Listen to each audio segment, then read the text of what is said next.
6 months after the wedding, Khloe woke to sunlight streaming through the floor-to-ceiling windows of their Malibu home, a compromise between her Venice apartment and James's preference for privacy.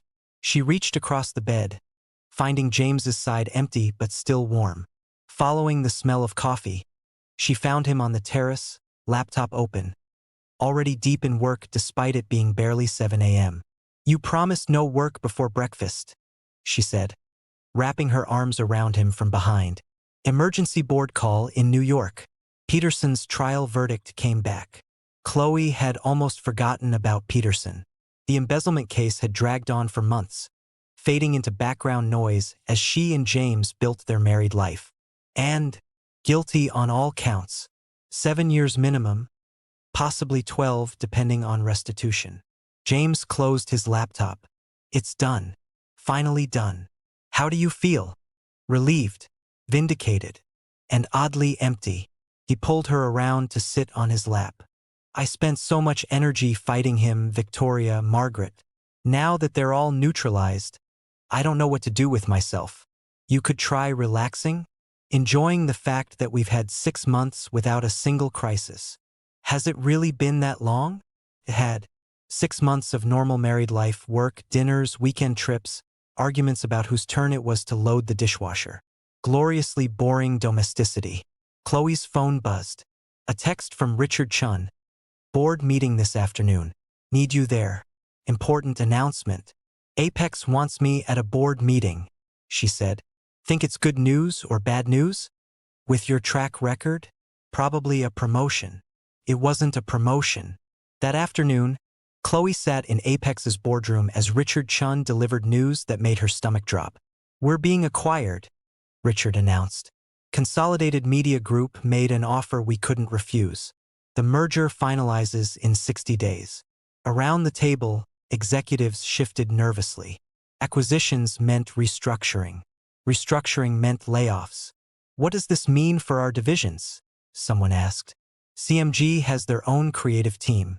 There will be consolidation, some redundancies." Richard's expression was apologetic.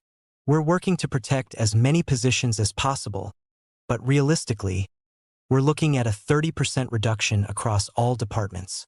Khloe's division, her team, the people she'd hired, trained, built into something exceptional. "When will we know who's staying?"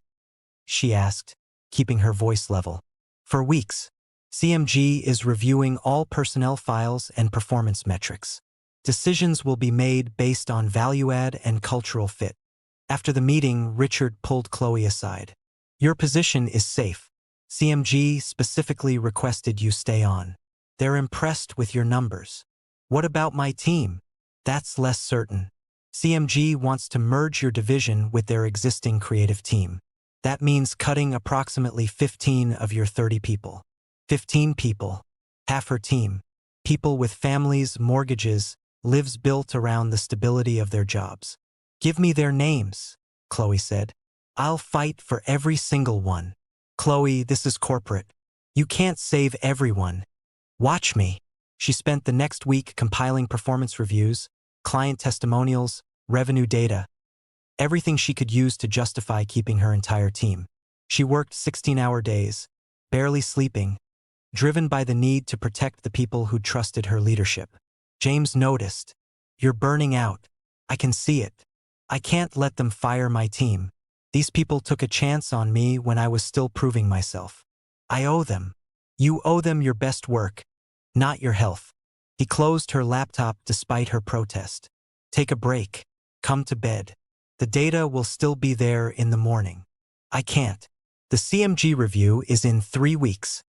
And you'll be useless if you collapse from exhaustion." His voice softened. "I've been where you are, thinking if I just work harder, sacrifice more, I can save everyone. But sometimes you can't. Sometimes you have to make impossible choices. I refuse to accept that." But 3 weeks later, facing CMG's senior leadership, Khloe learned exactly how impossible those choices were. "Your division has impressive numbers," the CMG CEO said, reviewing her presentation. "But we already have a creative team. Keeping 30 redundant employees doesn't make financial sense. They're not redundant. They bring specialized skills that our existing team also has. Miss Glover, we appreciate your loyalty, but this is business. We're offering severance packages to affected employees. That's more generous than most acquisitions. Let me propose an alternative, Khloe said, pivoting. Keep my entire team for 6 months. Give us a specific revenue target. If we hit it, we all stay. If we don't, I'll help manage the transition personally. The CMG executives exchanged glances. What kind of target? Whatever you think is impossible. Make it aggressive enough that hitting it proves our value. After deliberation, they returned with a number, 40 million in new revenue. In 6 months, nearly double what her division had ever generated. That's not aggressive, one executive said. That's suicide. You'd have to land major clients, expand into new markets, basically perform miracles. Then we'll perform miracles. Khloe extended her hand. Do we have a deal? They shook. She had 6 months to save 30 jobs. That night, she told James what she'd agreed to. 40 million? Khloe, that's nearly impossible. Nearly. Not completely. She paced their living room, mind already spinning strategies. We target tech companies expanding into entertainment. Luxury brands entering the US market. We leverage every connection, every client relationship, everything. And if you fail, you've just delayed the inevitable layoffs. Then at least I fought for them. At least I tried everything possible. She stopped pacing. You built Glover Industries through impossible targets and refusal to accept limitations. I learned from you. This is me applying those lessons. James pulled her close. I'm proud of you and terrified for you, but if anyone can do this, you can. The next day, Khloe assembled her team and laid out the situation bluntly. We have 6 months to generate 40 million in new revenue. If we hit that target, we all keep our jobs. If we don't, CMG cuts 15 positions. I convinced them to give us this chance. Now we have to deliver. Silence. Then one of her senior strategists spoke. That's double our normal output. I know. We'd have to work constantly. Nights, weekends, everything. I know. And if we fail, we're just delaying our own firing. Also true. Khloe met each person's eyes. I can't promise this works, but I can promise I'll fight for every single one of you. The question is, are you willing to fight with me? A moment of hesitation. Then, one by one, hands rose around the room. Let's do it, her deputy director said. Let's show CMG what we're capable of. The next 6 months were brutal. Khloe and her team worked like possessed people, pitching constantly, cold calling executives, leveraging every connection in favor. Month 1, 8 million in new contracts. A strong start, but not enough pace. Month 2, 5 million. They were falling behind. James noticed Khloe's exhaustion. You're destroying yourself for this. I don't have a choice. You always have a choice. You could accept that you can't save everyone. Let CMG make the cuts. Keep your health and sanity. And abandon my team? That's not who I am. Month 3 brought a breakthrough. Khloe landed a meeting with Tesseract Technologies, a massive AI company expanding into consumer markets. The contract would be worth 12 million alone. But there was a catch. We're impressed with your pitch, the Tesseract CEO said. But we need someone leading this campaign who can dedicate full attention. We've heard you're spreading yourself thin across multiple major clients. I can manage. We need exclusivity. For the 6-month campaign period, Tesseract would be your sole focus. No other major clients. Complete dedication. Khloe's mind raced. 12 million would put them at 25 million total, past halfway. But giving up other clients meant losing diversification, putting all eggs in one basket. I need to discuss this with my team, she said. Back at Apex, her deputy director was blunt. It's too risky. What if Tesseract's project falls through? We'd have turned down other opportunities for nothing. But if it succeeds, it's a third of our target. And if it fails, we're devastated. Khloe made the call herself. We take it. The risk is worth the reward. For the next 8 weeks, Khloe lived and breathed Tesseract. She brought James into strategy sessions when AI tech questions arose. She worked 18-hour days developing creative that would position Tesseract as approachable despite their complex technology. The campaign launched in month 4. Initial response was lukewarm. Khloe's stomach churned as she watched the metrics, wondering if she'd gambled wrong. Then something shifted. The campaign went viral, not because it was flashy, but because it explained AI in genuinely accessible ways. Within 3 weeks, Tesseract's consumer recognition jumped 40%. This is exactly what we needed, the Tesseract CEO told Khloe. We're expanding the contract, adding another $8 million for phase 2, $20 million. From one client, they were at $33 million total with 2 months remaining. But the constant pressure was taking its toll. Khloe snapped at team members over minor mistakes. She missed her anniversary dinner with James, too buried in work to remember. She stopped sleeping more than 4 hours a night. James found her at 2 a.m., still working, eyes bloodshot. This has to stop, he said quietly. I'm almost there. Just 7 million more. At what cost? Look at yourself, Khloe. You're exhausted. You're making mistakes. Your team is burned out. They chose this. They knew what they were signing up for. No one chooses to work themselves to death. You're their leader. Part of leadership is knowing when to stop pushing. I can't stop. Not when we're this close. Then you're going to break. And when you do, you won't be able to lead anyone. He sat beside her. I've been where you are. Convinced that if I just sacrificed a little more, worked a little harder, I could control every outcome. But you can't. Some things are beyond your control. And accepting that doesn't make you weak. It makes you human. 7 million, Khloe repeated. That's all that stands between my team keeping their jobs or getting fired. How can I stop when we're this close? By trusting them to help carry the load instead of shouldering everything yourself. The words hit harder than she expected. Because he was right. She'd been treating this like her personal crusade, not a team effort. The next day, she called a division meeting. I need to apologize. I've been driving all of us into the ground trying to hit this target. But I've been so focused on the goal that I forgot why we're doing this. We're not just saving jobs, we're building something worth having. And if we destroy ourselves in the process, what's the point? She took a breath. So here's what's going to change. No more 18-hour days. No more weekend work unless absolutely critical. We're going to hit this target, but we're going to do it sustainably. Because keeping jobs isn't worth it if we're all too burned out to enjoy having them. Her deputy director looked skeptical. We still need 7 million in 2 months. Then we work smarter, not just harder.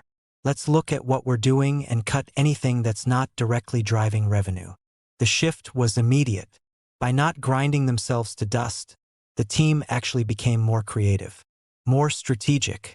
They landed 2 mid-sized clients in quick succession, 3 million combined. For million to go. For weeks left. Khloe came home one evening to find James cooking dinner. Actually cooking, not ordering in. What's the occasion? She asked. No occasion. Just wanted to do something normal. Remind us both that we have a life outside of work. They ate on the terrace, watching the sunset, not discussing revenue targets or client pitches. Just being together. I've been thinking, James said, about what comes after this 6 months. Whether you stay at Apex or look for something else. I haven't thought that far ahead. Too focused on just surviving. Well, start thinking. Because one way or another, this crisis ends. And you need to decide what you actually want. Not what you're fighting for in the moment. What you genuinely want long-term. What did she want? The question had gotten lost in the chaos. I want to lead, Khloe said slowly. But not like this. Not constantly in crisis mode. Fighting for survival. I want to build something sustainable. Then maybe Apex isn't the right place anymore. CMG's culture is aggressive, always pushing for more. That's not going to change after this merger. You think I should leave? I think you should consider it. You've proven yourself 100 times over. You don't need to keep fighting the same battles. He took her hand. What if you started your own agency? Built something from the ground up your way? The idea was both terrifying and exhilarating. I don't have the capital. Ido. Ide invest. Not as your husband trying to control your career, but as a businessman who sees a solid opportunity. His eyes were serious. You've built an exceptional team. What if you took them with you? Offered them equity in a new venture instead of fighting to save jobs at a company that doesn't value them? Khloe's mind spun with possibilities. Her own agency, true creative control, building culture and values from scratch. Let me think about it, she said. Week 5 of the final month, Khloe landed a meeting with Meridian Luxury Brands, a European conglomerate entering the US market. The contract could be worth $6 million. But the timing was brutal. They needed a full pitch in 72 hours for brands Khloe's team had never worked with before. We can't do it, her deputy director said. Not properly. We'd be rushing, guessing, putting together something half-baked. What if we brought in outside help? Khloe suggested. Freelancers who specialize in luxury European brands. We'd have to pay them from our budget. But it could work. They assembled a team of specialists, working around the clock to develop a pitch that honored Meridian's heritage while positioning them for American audiences. The presentation was in Beverly Hills. Khloe stood in front of Meridian's board, exhausted but prepared, and delivered the pitch of her life. You understand us? The Meridian CEO said afterward, his French accent thick but his English clear. Most American agencies try to make us more American. You've shown us how to stay European while appealing to American values. That's exactly what we need. The contract came through at $6.5 million. With 2 weeks left, they were at $39.5 million. $500,000 short. We're not going to make it, her deputy director said. We've pitched everyone. There's no time to develop new client relationships. Then we go back to existing clients. See if anyone will expand their contracts. It was desperate, but it was all they had. Khloe spent the final 2 weeks calling every client, every contact, every connection she'd built. Most said no. Budgets were locked, campaigns were set, there was nothing available. But 3 days before the deadline, Tesseract called back. We're so impressed with the campaign results that we want to fast-track Phase 3. That's another $2 million, starting immediately. $41.5 million. They'd done it. Khloe gathered her team to share the news. The celebration was emotional. People crying, hugging, calling family members to share that their jobs were safe. We did the impossible, Khloe said, her voice thick with emotion. Every single one of you showed up, fought hard, delivered excellence. I'm so damn proud of this team. That evening, CMG's leadership called. Congratulations on hitting the target. Your team stays. All 30 positions are safe. Relief flooded through Khloe, but it was tempered by exhaustion and the realization that this victory came at tremendous personal cost. She'd neglected her marriage, her health, her own well-being to save jobs at a company that had put her in this position in the first place. James found her on their terrace, staring out at the ocean. You did it, he said simply. We did it. But James, I can't do this anymore. The constant pressure, the impossible targets, fighting just to maintain what should be stable. This isn't sustainable. So don't sustain it. Make a different choice. I've been thinking about your suggestion, starting my own agency. She turned to face him. But I can't ask my team to leave secure positions at Apex to take a risk on something new. Then don't ask. Offer. Give them the choice. Some will stay at Apex. Some might take the leap with you. He moved closer. You've spent 6 months fighting to save their jobs. Maybe it's time to offer them something better than job security. Maybe it's time to offer them ownership. Over the next week, Khloe developed a plan. She'd start Parker Glover Creative. Yes, using both their names. Because she'd learned her success didn't diminish by acknowledging James's influence. She'd offer equity to key team members who joined. She'd start small, building carefully instead of aggressively. She pitched the idea to her senior team first. I'm leaving Apex, starting my own agency. I'm offering partnerships to anyone who wants to join. It's risky, There's no guarantee of success, but it would be ours. Built on our terms, with our values. Her deputy director spoke first. I'm in. I've been at corporate agencies my whole career. Time to build something different. One by one, 12 team members committed. Not everyone, some chose the security of Apex, and Khloe respected that. But 12 talented people willing to take the risk. We'll need funding, one of them pointed out. Office space, equipment, initial operating capital. I'm covering the first year, James said, appearing in the doorway. Khloe had invited him to this meeting.